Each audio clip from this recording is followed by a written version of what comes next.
સુરતમાં ફરી એકવાર બાળકી સાથે શારીરિક છેડછાડની ઘટના સામે આવતા ચકચાર મચી ગઈ છે। દાદાની ઉંમરના યુવાને એક નહીં પણ બે બાળકીની છેડતી કરતા સમગ્ર મામલો પોલીસ મથકે પહોંચ્યો છે। અહીંયા આધેડે બાળકીઓને મોબાઈલમાં અશ્લીલ વિડીયો બતાવી છેડછાડ કરતા બાળકીના પરિવારે આ આધેડ વિરુદ્ધ પોલીસ ફરિયાદ નોંધાવતા પોલીસે નરાધમ આધેડની ધરપકડ કરી કાયદેસરની કાર્યવાહી હાથ ધરી છે।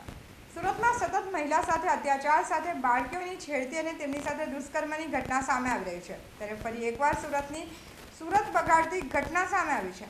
સુરતના ઉધના વિસ્તારમાં આવેલ પટેલનગર ખાતે રહેતા 60 વર્ષીય આધેડ ઘર નજીક રહેતી પાડોશીની એક 6 વર્ષીય અને એક 4 વર્ષીય માસૂમ બાળકીને લાલચ આપી બહેલાવી ફોસલાવીને બંને બાળકીઓને પોતાના ઘરમાં બોલાવી હતી અને તેના મોબાઈલમાં રહેલ અશ્લીલ વિડીયો બતાવી આ બંને બાળકી સાથે આ આધેડે શારીરિક છેડછાડ કરવા લાગ્યો હતો।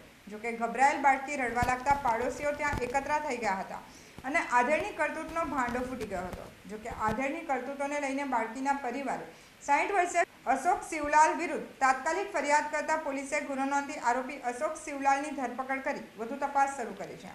વધુમાં આરોપી આધેડ એક ખાનગી કંપનીમાં સિક્યુરિટી ગાર્ડ તરીકે ફરજ બજાવતો હોવાનું જાણવા મળ્યું છે।